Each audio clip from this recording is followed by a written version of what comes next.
Il était temps. Les troupes du mal absolu avaient repoussé les membres de l'Alliance jusqu'à leur capitale, Port-Irréal.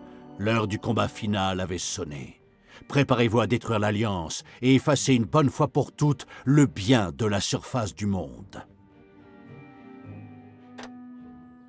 Il était une fois un royaume débordant de fleurs et d'arc-en-ciel, de papillons et de petits oiseaux, et où tout plein de personnes, toutes mignonnes, menaient une vie paisible. Bref, c'était le royaume de l'Alliance. Mais un chemin menait vers un endroit différent. Au bout de ce chemin se trouvait une paroi rocheuse, dans laquelle était creusée une grotte où vivait le mal absolu. Ce n'était pas une simple grotte humide, puant la moisissure, mais un donjon si profond que les ténèbres elles-mêmes n'osaient pas s'en approcher. Il abritait de nombreux monstres innocents qui menaient une existence paisible et vivaient en parfaite harmonie avec leur environnement. Toutefois, vint le jour où les membres du bien s'aventurèrent sous terre à la recherche de trésors et de points d'expérience. De nombreux monstres innocents y trouvèrent la mort, mais pire encore, on volait les trésors du mal absolu. Un jour, alors que de nouveaux héros venaient de piller son donjon, le mal absolu décréta que la situation n'avait que trop duré et qu'il était temps d'agir. Aux grands mots, les grands remèdes, il allait se rendre à la surface. Les membres de l'Alliance tentèrent tant bien que mal de résister, mais la horde déferla sur eux tel un raz-de-marée de haches, de dents et de mauvaise haleine. Après d'innombrables batailles, le mal absolu se tenait enfin devant la capitale de l'Alliance, Port-Irréal.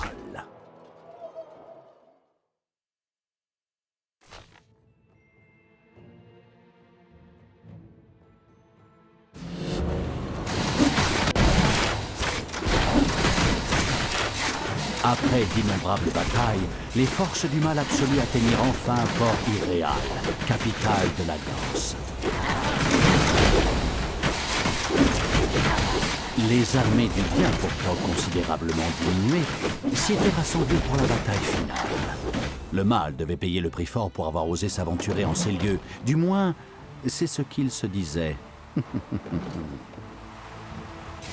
Soudain, un grondement sourd se fit entendre depuis les entrailles de la terre. Les pierres tressautèrent sur le sol, révélant un ancien chemin en direction des profondeurs. Alors, surgissant lentement des ténèbres, apparut le mal invincible. D'un pas lourd, le mal irrésistible entama sa longue marche en direction du front. Bon, dans l'éventualité improbable où il ne saurait plus comment faire, il pourrait toujours utiliser la fonction d'aide, par exemple.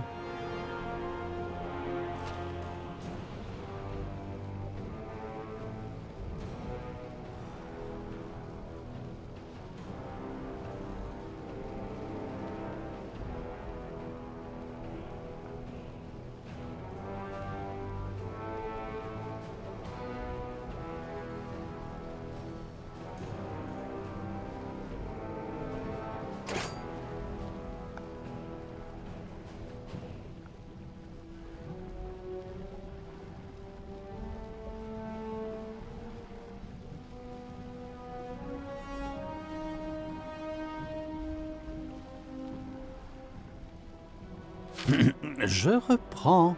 D'un pas lourd, le mal irrésistible, quoique légèrement long à la détente, entama sa longue marche en direction du front.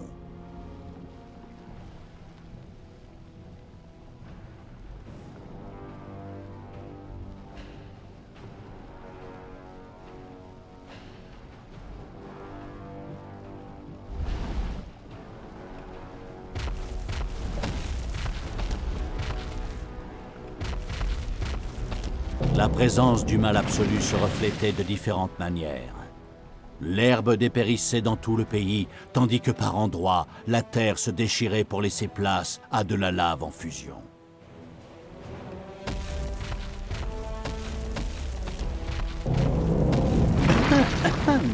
Le mâle incroyablement borné entama sa longue marche en direction du front. Du moins, c'est ce qu'il était censé faire, si j'en crois le guide stratégique de Dungeons 2.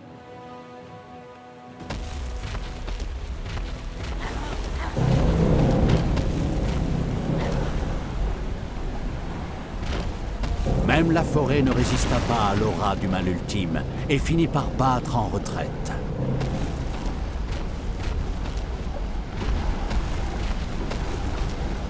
Quelques unités de l'Alliance étaient retranchées ici.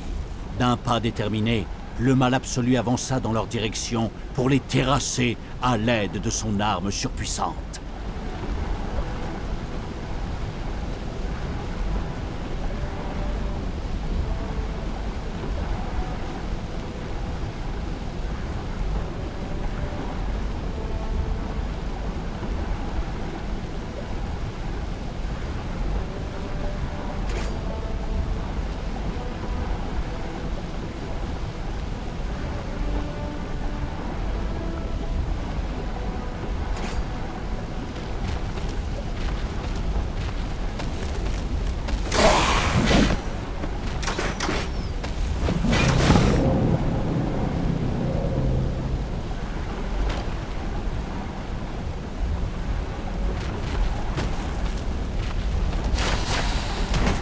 Le mal absolu découvrit une médaille. Ces distinctions légendaires permettaient à une créature de devenir encore plus puissante. Le seul inconvénient étant qu'elle ne pouvait en porter qu'une à la fois. Le mal insidieux posa des yeux assoiffés de sang sur le champ de bataille. Devant lui, les derniers défenseurs du bien allaient bientôt périr, faisant ainsi place au règne du mal.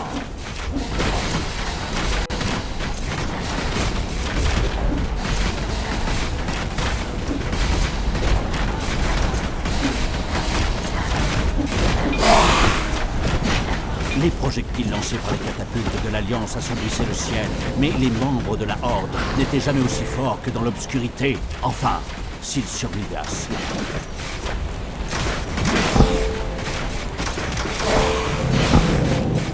Tel un seigneur de guerre, le mal absolu parcourut les rangs ennemis avant de les renvoyer sans peine au sol.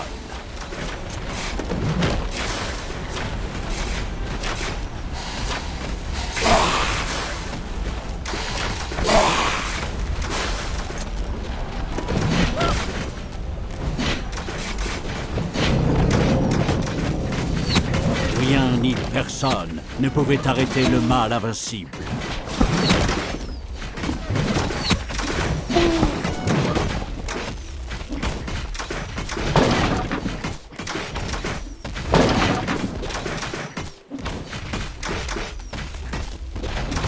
Le mal absolu rasa le camp ennemi situé à l'ouest avec une facilité déconcertante. Un dernier camp minuscule résistait encore au mal terriblement maléfique.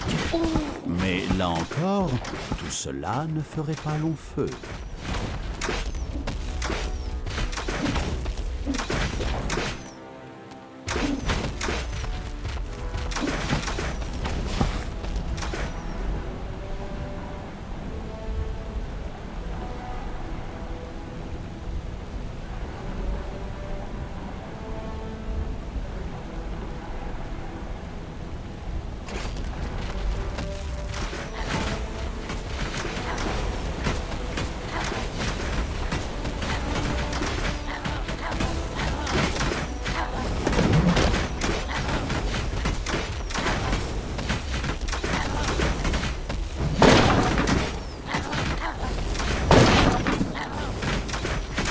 Le mal absolu rasa le camp ennemi situé à l'est avec une facilité déconcertante. Les gardiens postés à l'entrée de la ville furent réduits en bouillie. Le moment était enfin venu de prendre Port Irréal d'assaut. La bataille finale était imminente.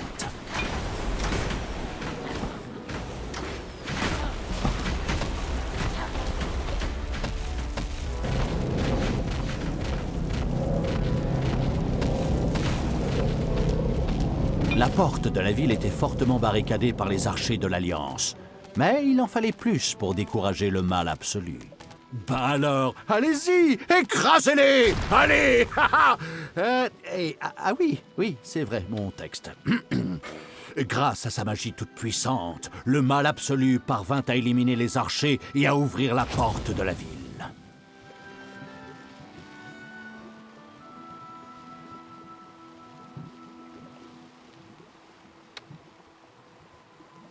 Usant de ses pouvoirs légendaires, le mal absolu balaya cet affront d'une main et élimina tout un groupe d'ennemis. Véridique. La route vers la capitale était à présent dégagée. Le mal absolu n'hésita pas une seconde, pas même une nanoseconde.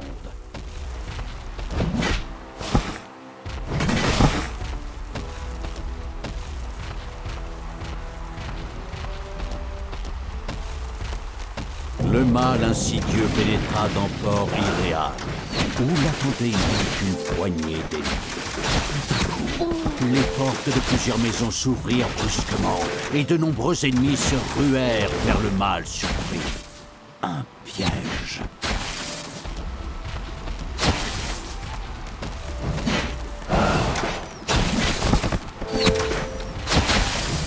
Soudain, le mal absolu s'effondra sur le sol. L'honneur était sauf, le bien avait triomphé du mal. Les membres de l'Alliance vécurent heureux à tout jamais. Quant aux forces déchues du mal, elles essayèrent tant bien que mal de subsister dans le monde souterrain. Non, ce n'est pas ça. En réalité, le mal absolu n'a jamais été vaincu. Il s'était juste octroyé un peu de temps libre, histoire de souffler avant de faire son grand retour.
Le mal invincible terrassa les gardiens.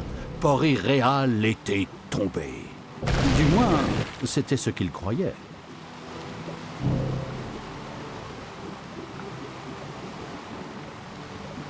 Soudain, les derniers héros survivants de l'Alliance apparurent.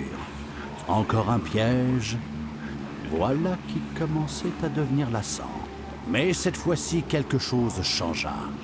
Les héros levèrent les mains et se mirent à chanter quelque chose d'incompréhensible.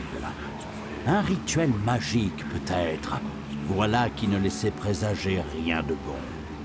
En réalité, ce chant ne laissait présager que du bon, mais pas pour le mal absolu. Quelque part dans les profondeurs du donjon, le mal ultime se réveilla. Il ne savait pas ce qui s'était passé, il ne savait pas ce qui l'avait réveillé, mais il mourait d'envie de se venger. Les derniers héros du pays unirent leurs forces et lancèrent un puissant sort de bannissement. Le regard noir et serrant le poing, le mal absolu disparut alors, tandis qu'on pouvait lire sur ses lèvres entre ses mâchoires serrées ces quelques mots. « Je reviendrai ». Le mal absolu avait été banni et son essence brisée en plusieurs morceaux. Son règne de terreur était révolu.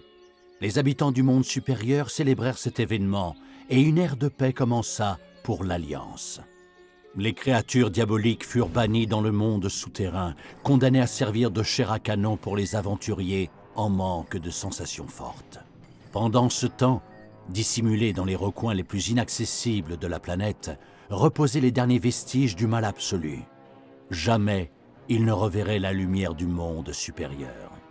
Jamais, jusqu'à ce jour, quelque part dans les entrailles de la Terre, le mal ultime se réveilla.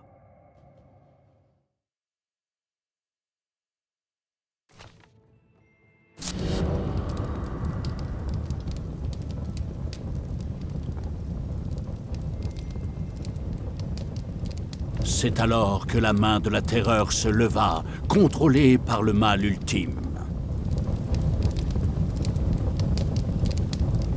Allez, main de la terreur, on se lève maintenant. Explorer les environs pourrait s'avérer être une bonne idée. Pour cela, un brin de lumière serait le bienvenu. Pas assez lumineux. La lumière a révélé une ancienne salle du trône. Les circonstances restent un mystère. La main de la terreur parcourut la salle du trône, suivant la moindre pensée du mal ultime. Après quelques exercices d'entraînement, le mal ultime parvint à contrôler la main avec aisance. L'heure était alors venue d'appeler les créatures qui lui étaient complètement dévouées afin qu'elles fassent le sale boulot.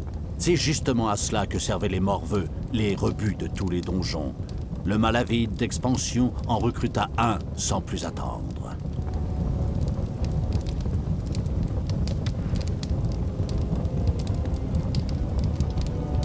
C'est alors qu'apparut le tout premier morveux, prêt à travailler dans le donjon et à se rouler par terre pour les beaux yeux du mal ultime. Les morveux étaient un maillon essentiel pour le mal ultime, puisqu'ils étaient chargés de creuser de nouvelles zones. Le mal psionique ressentit la présence d'un élément important enterré quelque part au sud. Il ordonna alors à ses morveux de creuser dans cette direction.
Aussi furtif qu'un paix, le morveux se rendit à l'endroit sélectionné et commença à creuser.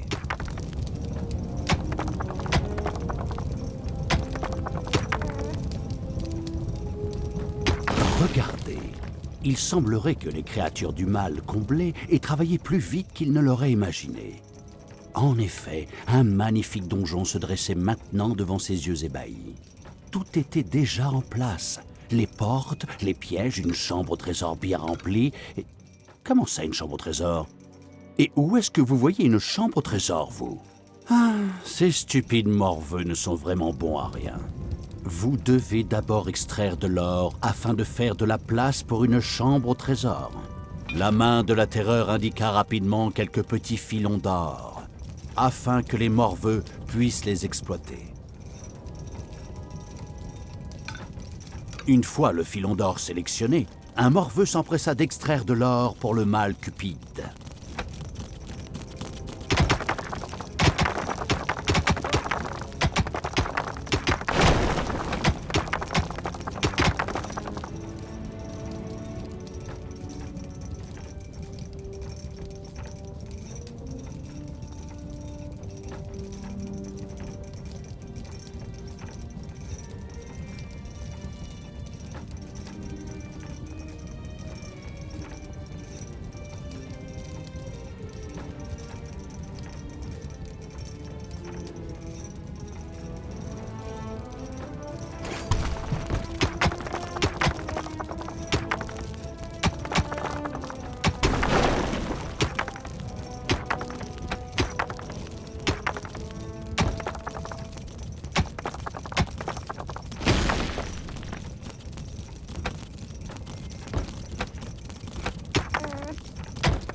fois l'or en grande partie extrait, la main de la terreur érigea rapidement une chambre au trésor afin d'y stocker le précieux métal.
Le mâle ingénieux accomplit cette tâche haut la main.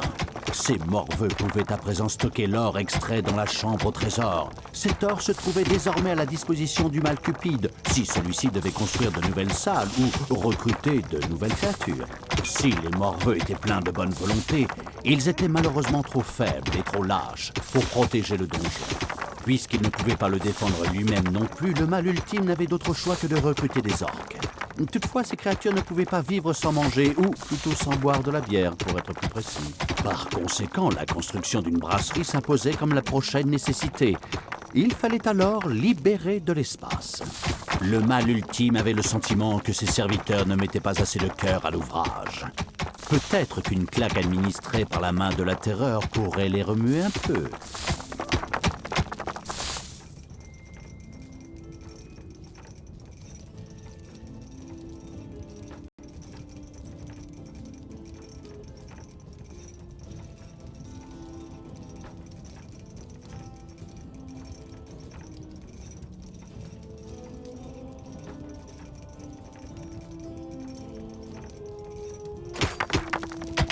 D'une petite claque ferme mais amicale, le mâle sadique exhorta sa créature à travailler plus rapidement.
Une zone était désormais prête à accueillir la brasserie, et d'un simple claquement de doigts, la main de la terreur érigea la nouvelle salle.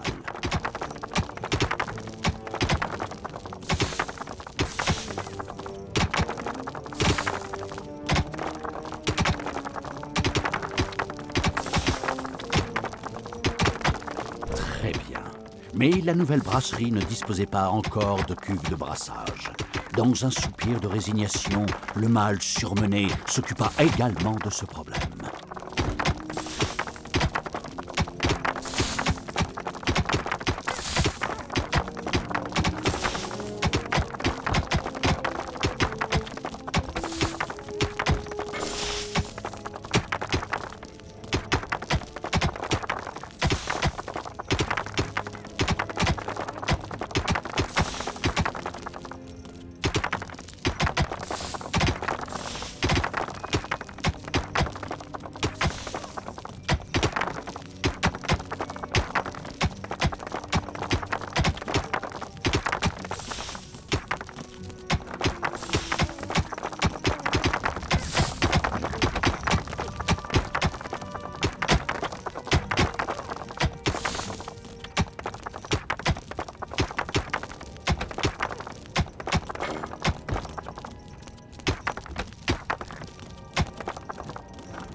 Le mâle perfectionniste ajouta une cuve de brassage afin de pouvoir commencer au plus vite la préparation d'une délicieuse bière.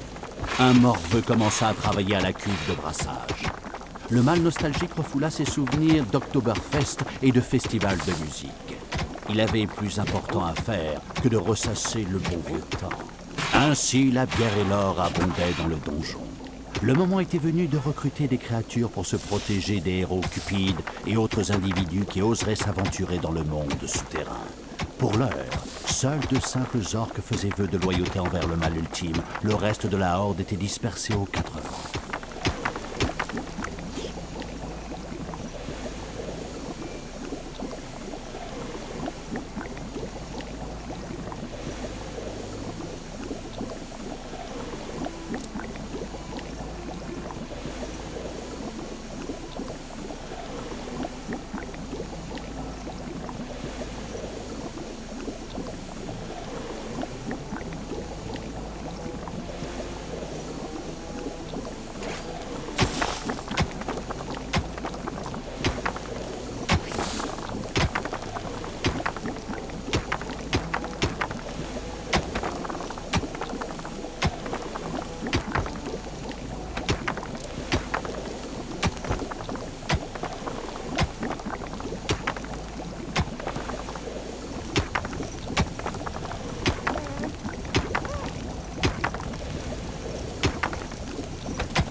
Les orques étaient des spécialistes du combat rapproché, capables d'affronter plusieurs ennemis à la fois.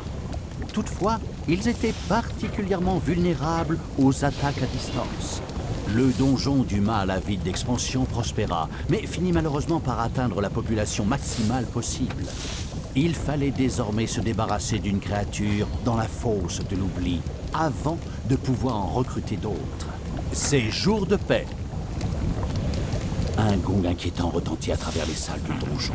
Voilà qui ne laissait rien présager de bon pour les stocks de la chambre au trésor, puisque cela indiquait l'heure de la paix pour toutes les créatures du donjon.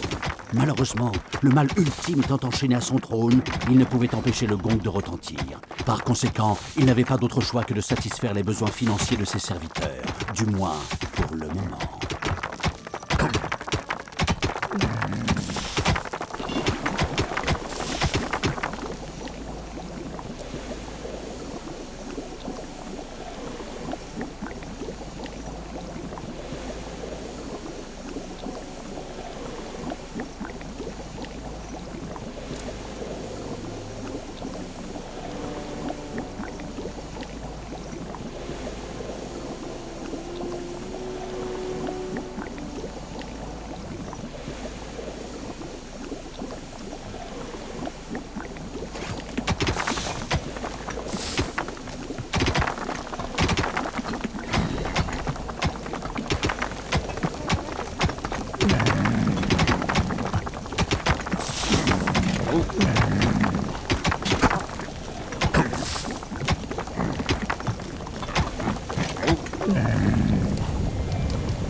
Se perdant au plus profond de la fosse de l'oubli, la créature disparut dans un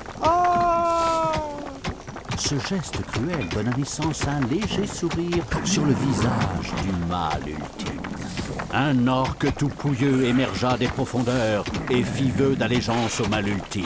Ce fut la première étape dans la formation d'une puissante armée. Le mal profond en eut assez de visiter son donjon et décida de remonter à la surface pour déguster un plat qui se mange froid, la vengeance. Certains membres de l'Alliance étaient probablement de garde à l'entrée du monde supérieur et serviraient de mise en bouche pour le mal vengeur.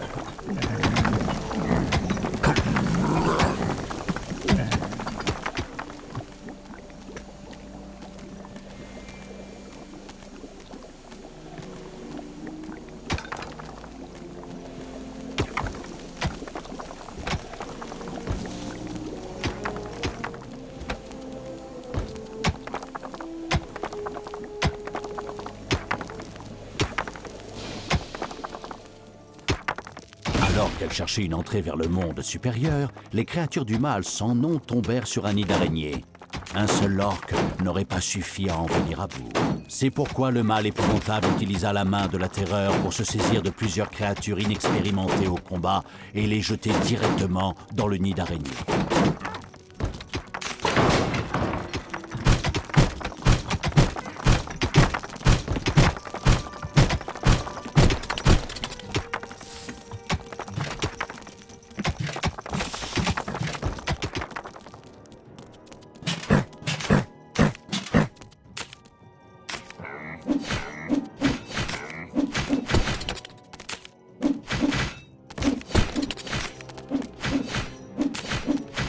Les araignées tombèrent comme des mouches.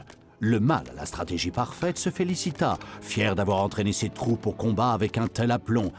Enfin, il les avait plutôt jetés à l'ennemi, mais ne jouons pas sur les mots. Les bases du donjon étaient désormais bien en place, même si la brasserie était encore trop petite pour stocker assez de fûts de bière, et que la chambre au trésor pouvait encore être agrandie. Le mal avide d'expansion n'hésita pas longtemps avant de développer son donjon.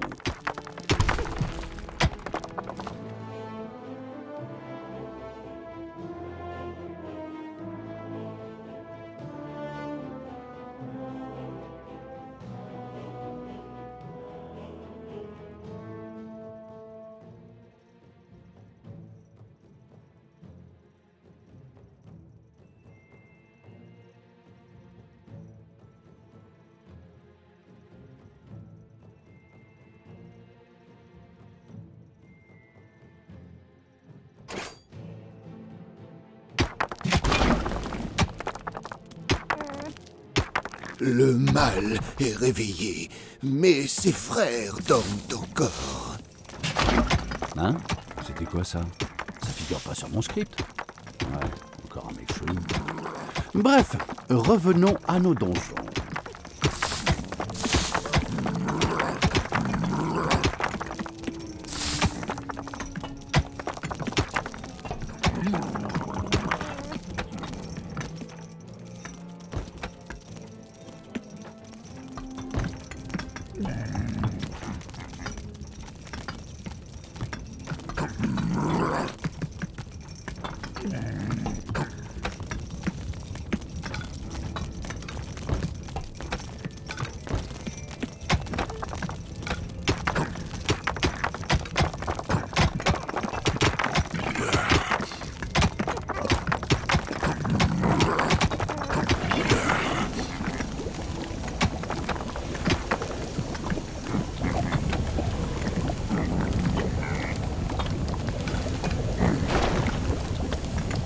Les créatures du mal ultime devinrent très vite accros au chocolat. Du chocolat.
C'est jour de paix.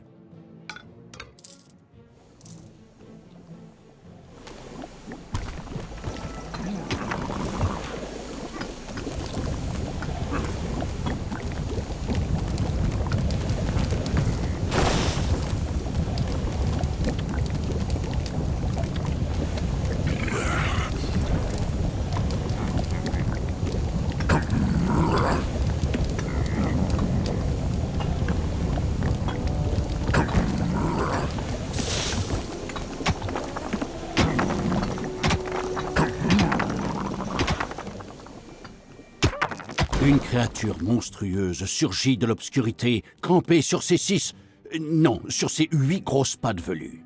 Les gardes humains de ce donjon n'étaient plus de ce monde depuis bien longtemps. Ils avaient laissé place à une énorme araignée et à sa progéniture. Sam et Frodon parviendraient-ils à s'enfuir et à poursuivre leur périple vers la montagne du destin? Ou cet événement allait-il sceller la fin du porteur de l'anneau? Un instant, j'ai dû me tromper de texte. Où en étions? Ah, oui, une énorme araignée, que nous appellerons la reine des araignées. Il était indispensable d'éliminer la reine des araignées avant que la horde n'atteigne la surface. La reine des araignées envoya une première vague d'araignées. Comme il fallait s'y attendre, le mâle ultime, bien conscient du danger, avait déjà préparé sa défense. Moi, espérons-le.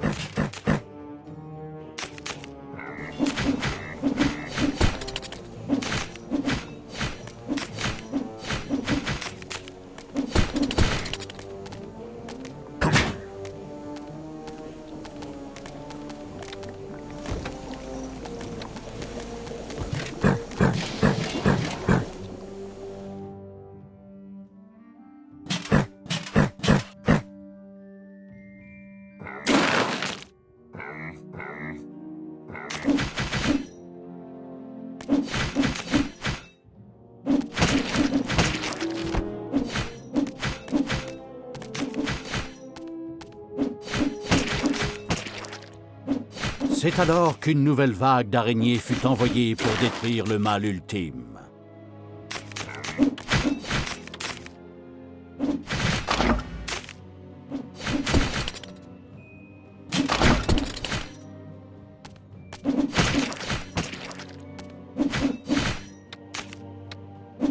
Cette abomination, autrefois appelée reine des araignées, n'avait plus les armes pour s'attaquer à la horde.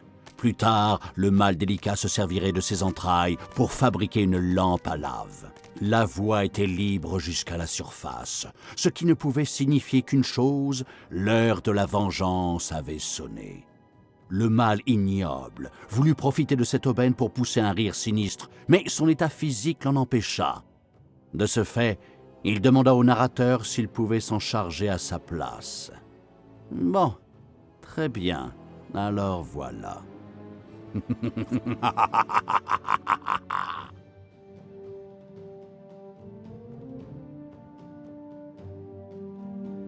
Lorsque le mâle ultime se fut échappé des profondeurs, toujours enchaîné au trône, il arpenta le royaume, déchaînant sa colère sur tous ceux qui lui avaient fait subir ce sort. Dans sa folie destructrice, il pouvait s'appuyer sur le soutien indéfectible des Morveux. Sa première cible fut Robert le Paladin, roi de l'Alliance, qui s'était retiré au calme dans son pavillon de chasse. Il serait la victime parfaite.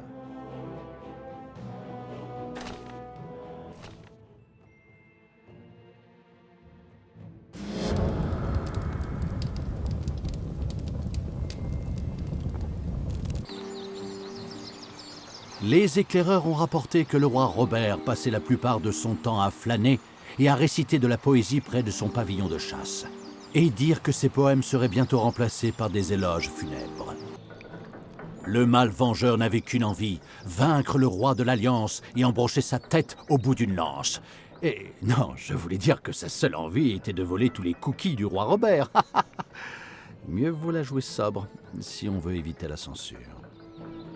Avant cela, le mâle ultime avait encore des choses à régler au donjon, s'il voulait pouvoir financer ne serait-ce qu'une petite armée d'orques.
Pour le moment, le mal limité ne pouvait faire appel qu'à des orques ou des morveux. Toutefois, des rumeurs couraient sur la présence de gobelins dans une grotte située non loin d'ici.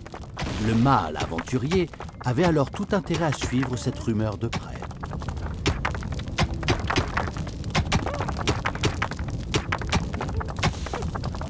La première chambre au trésor était maintenant terminée. Les morveux du mâle Cupide pourraient bientôt la remplir d'or. Et vous connaissez la règle d'or, pas vrai? Les princesses adorent les princes qui ont de l'or.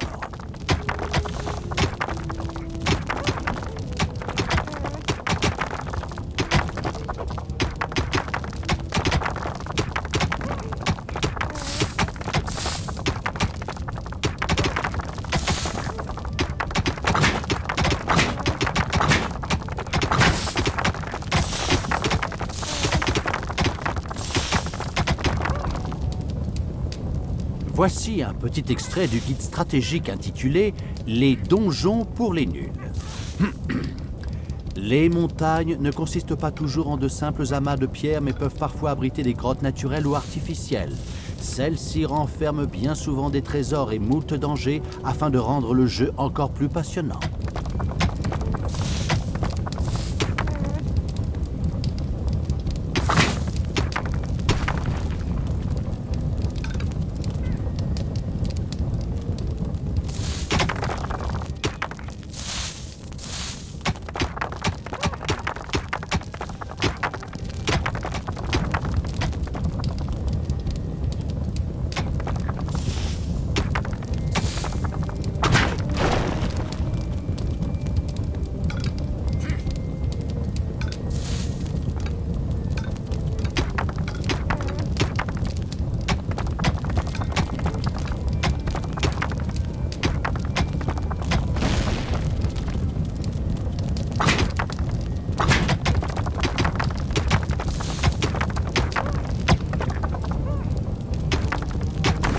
Le mâle ultime devait toujours penser à garder un œil sur ses stocks d'or et de pierre. En effet, si ces créatures venaient à en manquer, elles perdraient rapidement patience.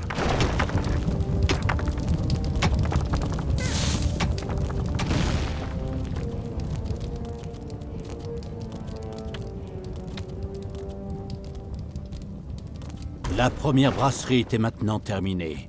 La bière coulerait bientôt à flot, comme à l'Oktoberfest. Qui sait, le mâle ultime deviendrait peut-être le futur baron de la bière. Ah, mais qui m'a écrit un truc aussi naze?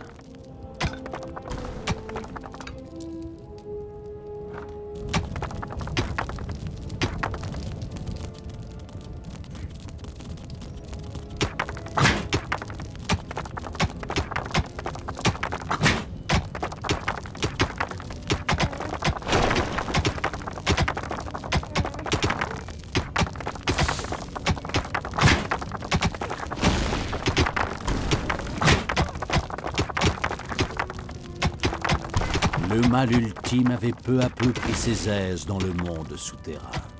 Pourtant, il existait un monde supérieur là-haut, qui n'attendait qu'à être détruit.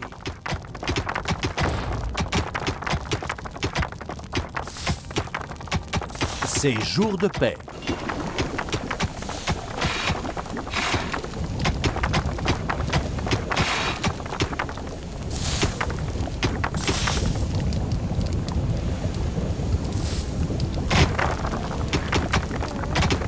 Le mâle belliciste recruta son premier orc.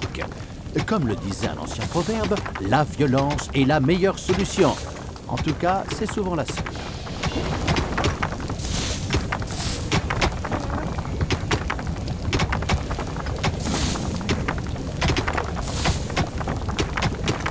Un autre orc rejoignit les rangs du mâle militaire. La horde connaissait un essor sans précédent.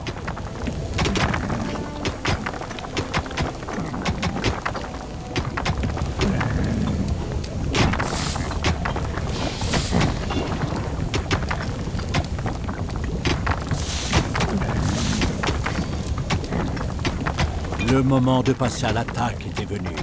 À la surface, dans la taverne d'un misérable petit village, des aventuriers se réunissaient. Ils s'enfilaient pinte sur pinte afin de trouver le courage nécessaire pour pénétrer dans le donjon. Ce dernier devait être détruit à tout prix.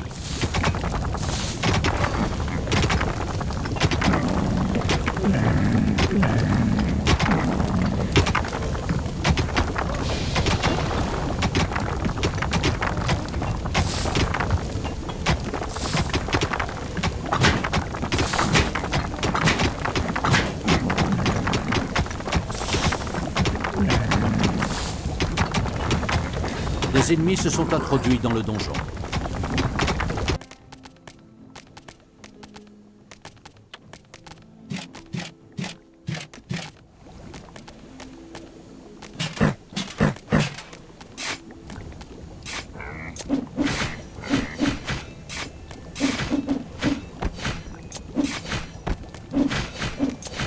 Les héros n'avaient pas eu le temps de comprendre ce qui leur arrivait quand plusieurs orques s'abattirent sur eux pour les neutraliser. Ces héros avaient pillé leur dernier donjon, mais ce donjon n'avait pas tué ces derniers héros.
Un délicieux fracas annonça l'effondrement de la dernière maison du village.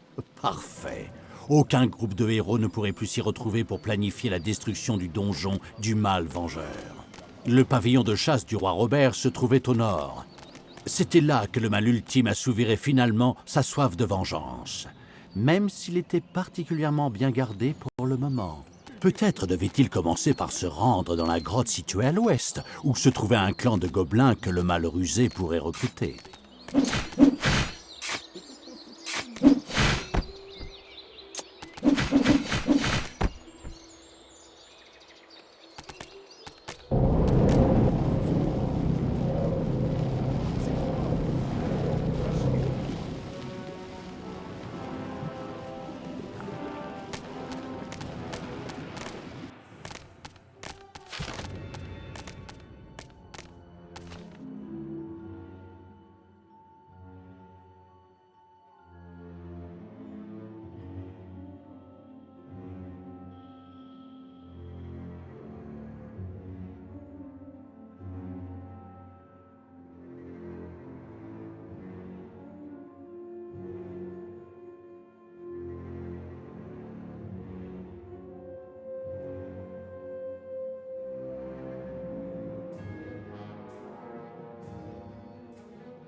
Le chef des gobelins se prosterna allègrement devant le mal ultime, avant d'envoyer 2 gobelins dans son donjon avec les plans d'une nouvelle salle, l'antre de la besogne. Celui-ci fut construit aussi rapidement que possible.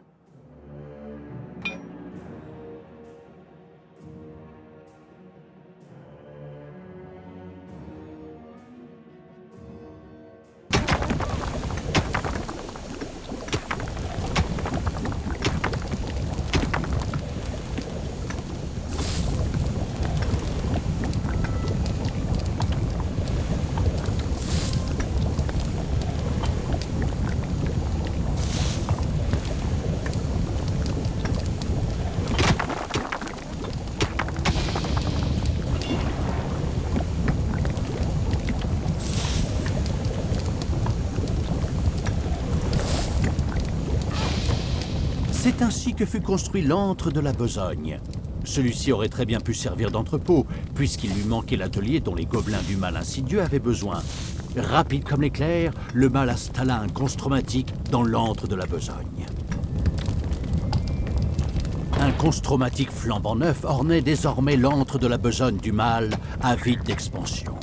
Il était maintenant possible pour un gobelin d'y travailler et de produire des boîtes à outils qui serviraient ensuite à la fabrication de pièges. Le mâle lunatique attendit patiemment.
Si les gobelins étaient des créatures d'une grande lâcheté, leur créativité pouvait aisément compenser ce défaut.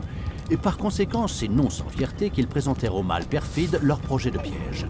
Dans un léger gloussement maléfique, celui-ci ordonna la construction du piège en question.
Très bien, le spectacle va pouvoir commencer. Le piège est terminé et prêt à être découvert par un héros. On va bien rire. C'est à ce moment très précis qu'un nain particulièrement puissant apparut dans le donjon. Si tout le monde ignorait comment il avait pu débarquer ici, sa présence était bien évidemment la bienvenue, puisqu'il servirait de cobaye pour le piège nouvellement installé.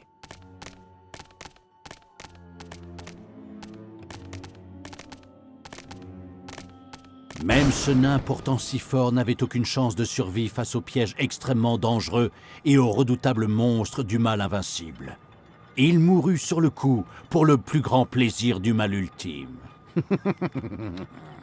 Les défenses du donjon avaient clairement été renforcées, mais le pavillon de chasse demeurait une forteresse imprenable. Le mal ultime ne pouvait rien y faire, c'était mission impossible. Le mal fit alors demi-tour, tout penaud, réprima son désir de vengeance et porta son attention sur ces superbes petits arbres. Comment les appelait-on déjà? Ah oui, des bonsaïs.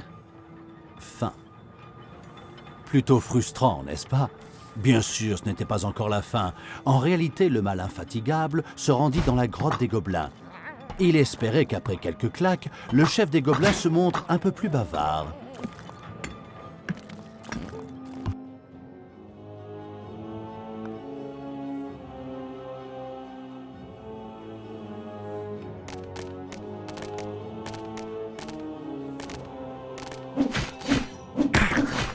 Quelques claques bien senties suffirent à motiver le chef des gobelins à aider le mal ultime.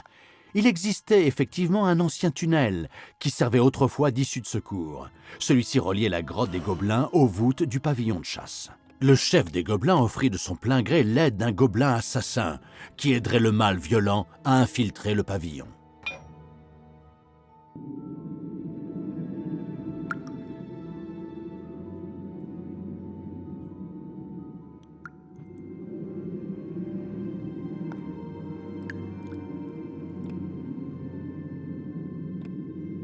Le mâle souriant accepta avec joie. Un gobelin assassin était non seulement doué au corps à corps, mais sa véritable force résidait dans le fait qu'il pouvait se rendre invisible. Cela fut bien évidemment vérifié sur le champ.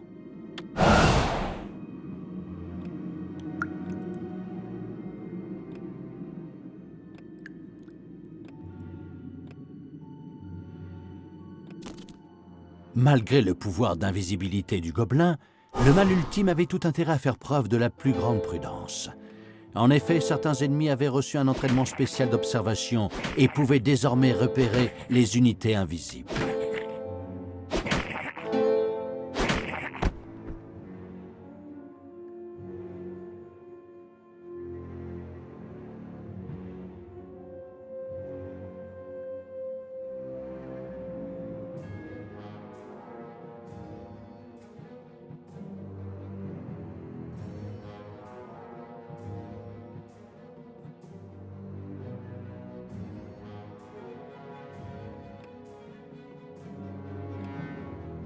Une porte verrouillée empêcha le gobelin assassin de poursuivre sa progression. Il aurait certes pu essayer de l'ouvrir à l'aide de sa force brute, mais cela aurait certainement duré beaucoup trop longtemps. Heureusement, il disposait également d'une aptitude bien pratique, lui permettant de désactiver les portes et, plus important encore, les pièges.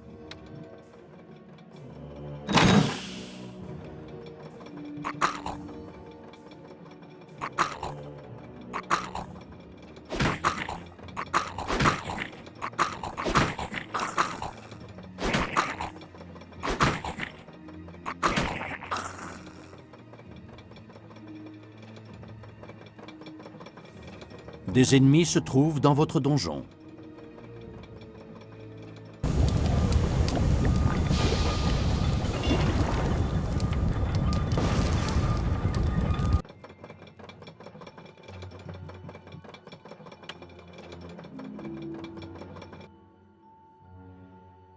Des ennemis se trouvent dans votre donjon.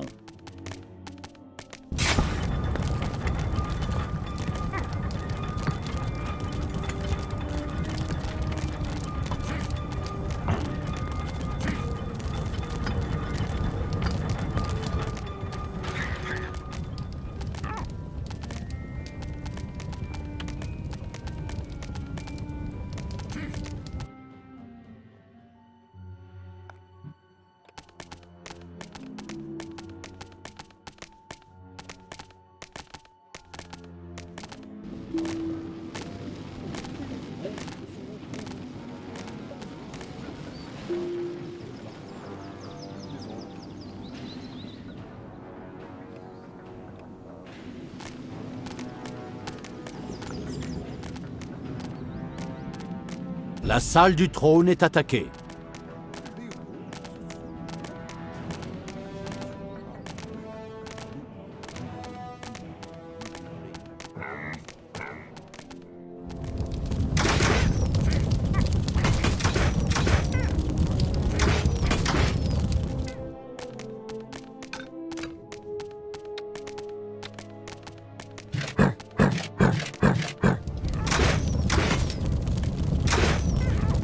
La salle du trône est attaquée. C'est jour de paix.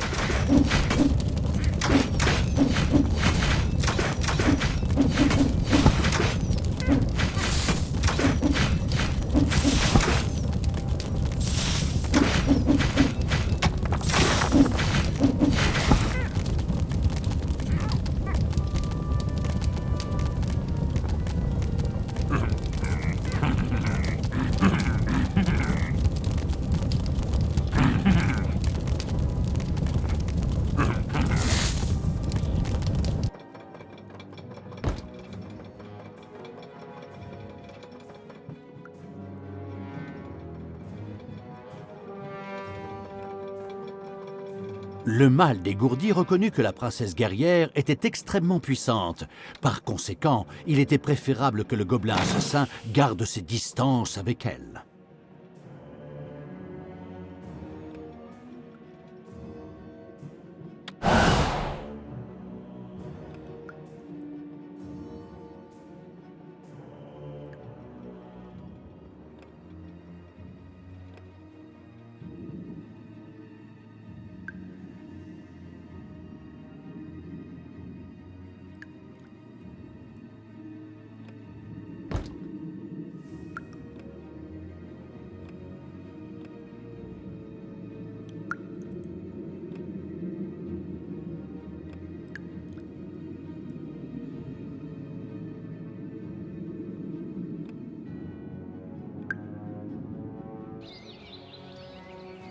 Un gobobot était chargé des réparations de fortune dans le pavillon.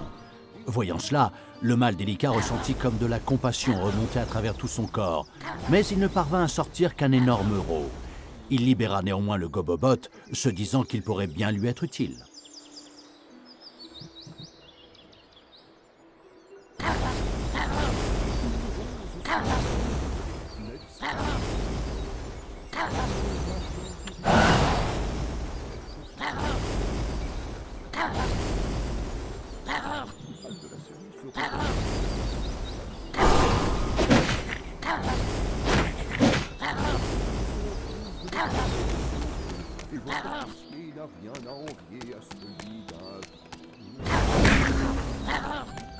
C'est alors que le mâle négligent laissa mourir la seule unité indispensable au bon déroulement de sa mission. Dans un soupir, le chef des gobelins mit alors son deuxième meilleur gobelin assassin à disposition du mâle à l'entrée de la grotte. Des ennemis se sont introduits dans le donjon.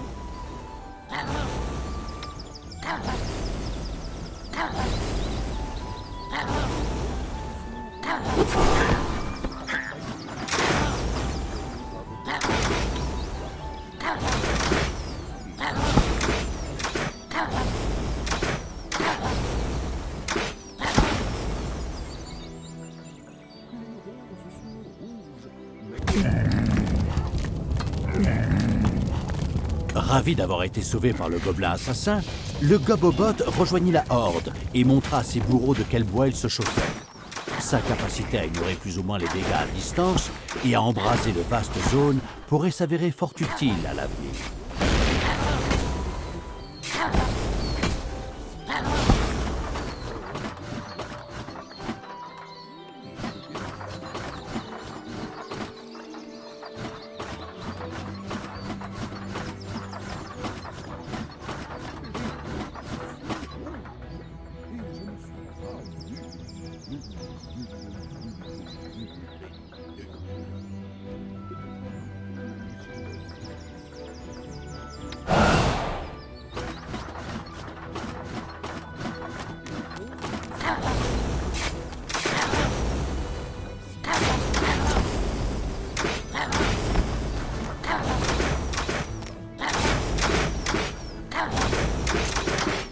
Des ennemis se sont introduits dans le donjon.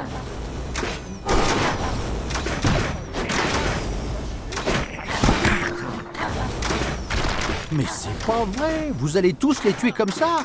Non pas que j'éprouve de la sympathie à l'égard de ces vermines, mais on prend du retard, là! Allez chercher un autre gobelin assassin à l'entrée de la grotte.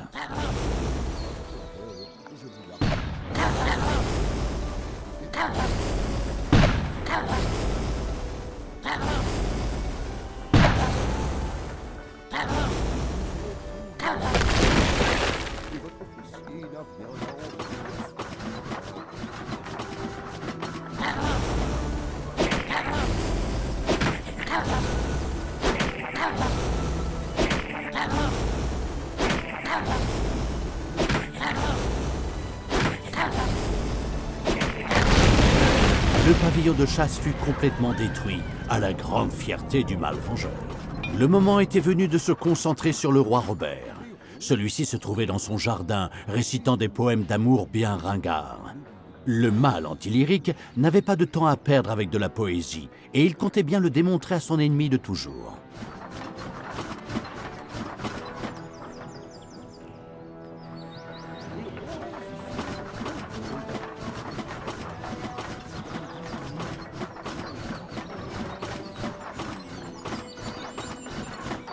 Jour de paix.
Le mâle charitable rechercha l'hôpital, qui lui permettrait de soigner rapidement ses unités blessées. Enfin, quand sa construction serait terminée, bien sûr.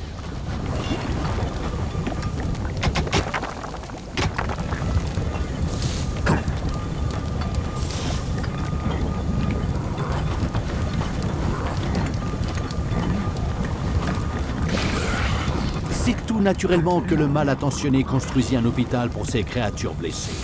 Toutefois, il lui manquait encore un lit d'hôpital, sur lequel les morveux pourraient placer les unités en attendant qu'elles reçoivent les soins appropriés.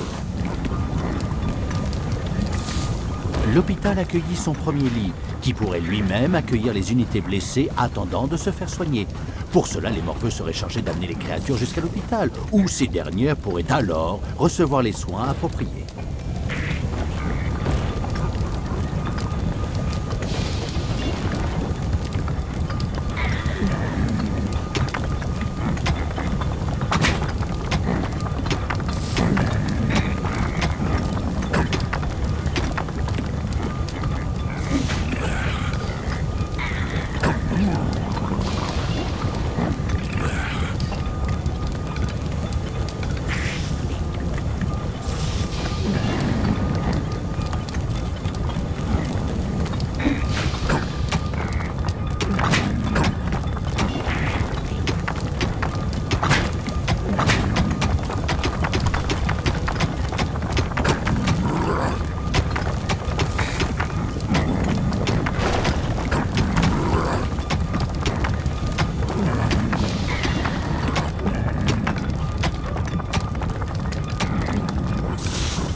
C'est jour de paix.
Alors maintenant, taisez-vous.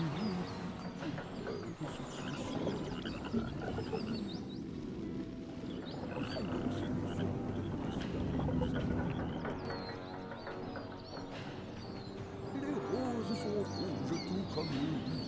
C'est toi, vachement.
C'est jour de paix.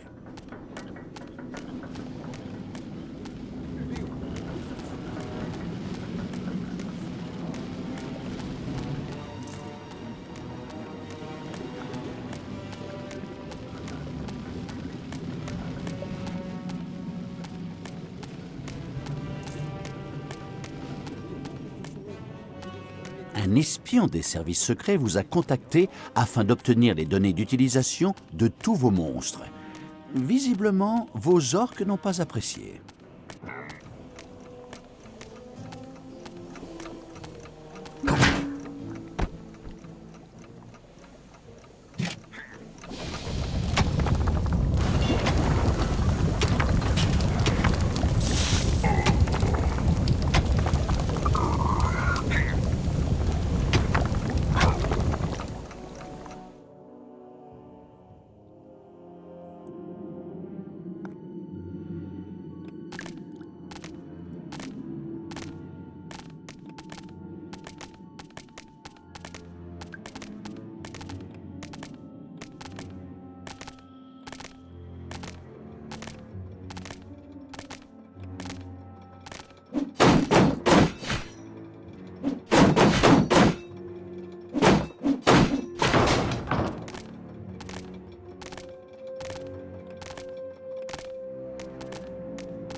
C'est jour de paix.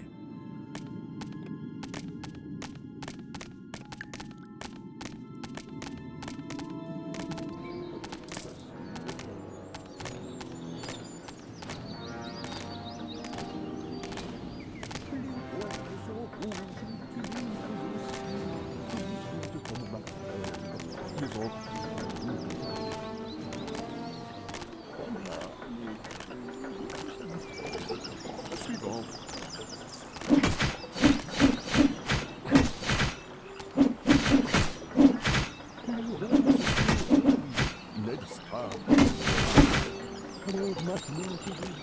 Le roi était accompagné d'une fée, capable de lancer de puissants sorts de soin. Toute attaque directe aurait de ce fait été purement suicidaire. Par chance, le narrateur omniscient se trouvait à proximité. Il fit remarquer au mâle impatient que la fée baissait sa garde de temps en temps pour vérifier que tout allait bien dans le camp situé au sud, mais aussi et surtout pour aller y chercher son repas. Alors que la fée s'apprêtait à manger, le mâle ultime en profita pour lui tendre un piège.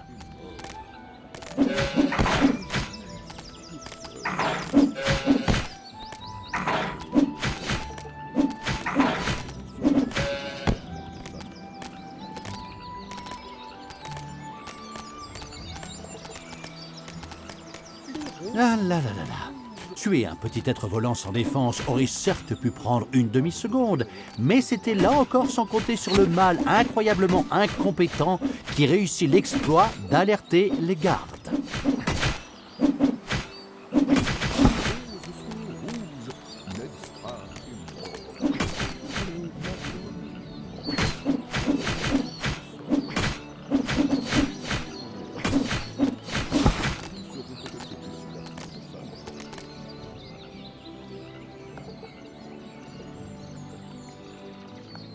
Les roses sont rouges, les violettes sont bleues, et votre officier n'a rien à envier à celui d'un... Là-bas.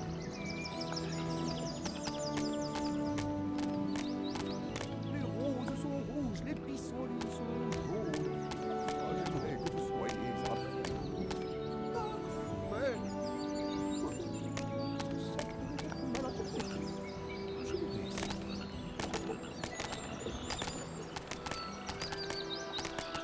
Les roses sont rouges tout comme le riz.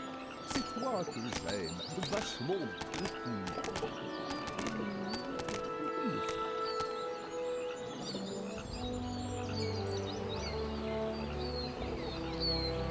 Les roses sont rouges, les pissenlits sont jaunes. Ah, j'aimerais que vous soyez à fond. Parfait. Ça peut être mal interprété. Je vais essayer.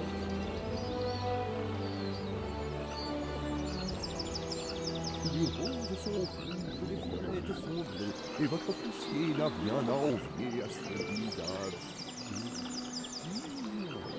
Ça va pas.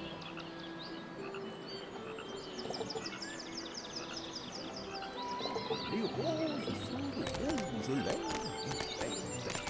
Si vous me dites non, je cours vers la porte.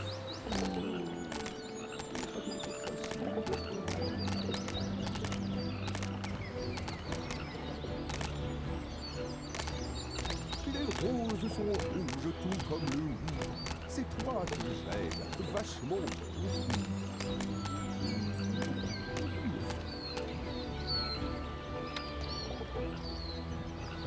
Les roses sont rouges, et je ne suis pas nul, nul, nul, nul, nul, nul, nul. Peut-être un peu trop nul.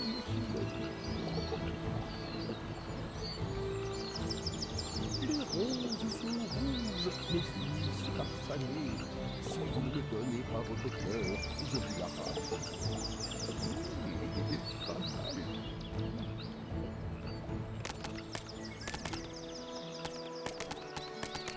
Les roses sont rouges, et je ne suis pas nul, nul, nul, nul, nul, nul. Peut-être un peu trop nul, monsieur l'a dit. Les roses sont rouges, les filles épice parfumée. Si vous ne me donnez pas votre cœur, je vous l'arrache. Pas mal.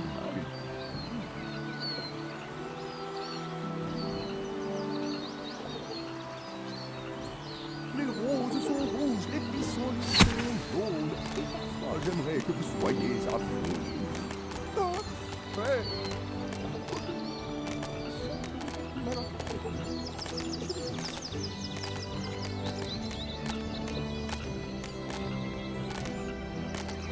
Les roses sont rouges, les fraises sont rouges. Et votre foncier n'a rien à envier à celui d'un...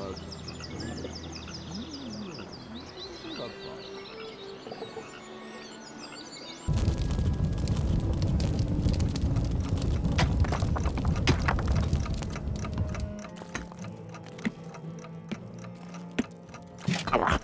Jour de paix.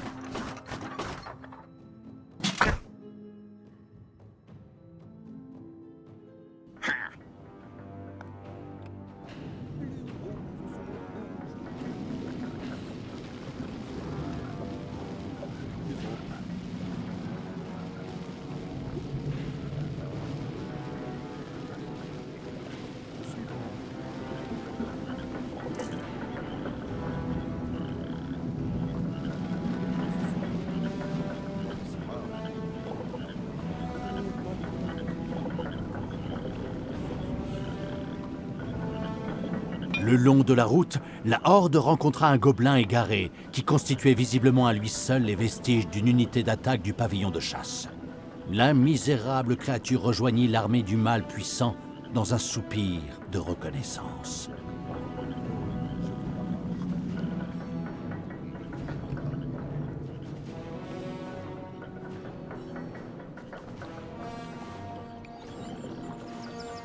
Les roses sont rouges tout comme le riz.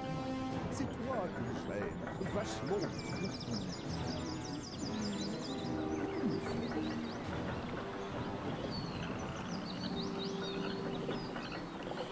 Les roses sont rouges, tulipes aussi. Vous êtes comme ma fleur, mais encore maudits. Pas mal, mais que ça lui plaise. La suivante.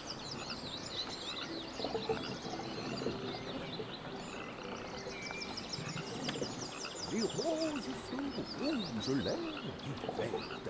Si vous me dites non, je cours à ma perte. Ce n'est pas toujours facile de faire.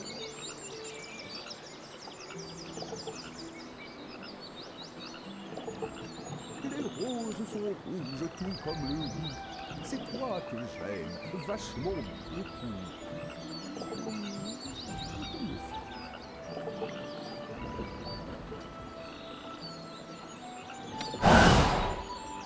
Les roses sont rouges, n'est-ce pas, Pénor? Alors maintenant que je... La misérable petite fée avait lancé son dernier sort. Le mâle artiste prit même le temps de fabriquer un éventail avec ses ailes. Le moment était maintenant venu de retrouver le roi Robert pour mettre fin à ses jours. rouges tout comme le riz. C'est toi que j'aime, vachement beaucoup.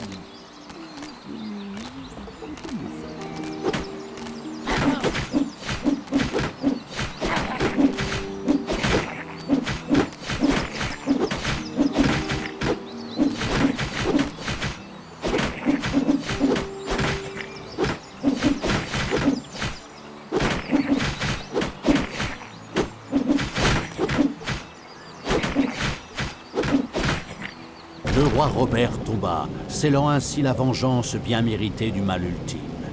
Mais de nombreux héros attendaient encore de subir le même sort. Pour eux aussi, leur heure viendrait. Le demi-dieu Crotos, un de ces fifécoires qui avait banni le mal ultime, avait pris la tête de l'armée de l'Alliance et mené ses troupes à travers la région des marécages afin de combattre les Nagas. Pour lui enseigner la futilité de la guerre, le mal ultime avait une solution quelque peu radicale, le massacrer. D'autre part, les Nagas pourraient s'avérer être de précieux alliés.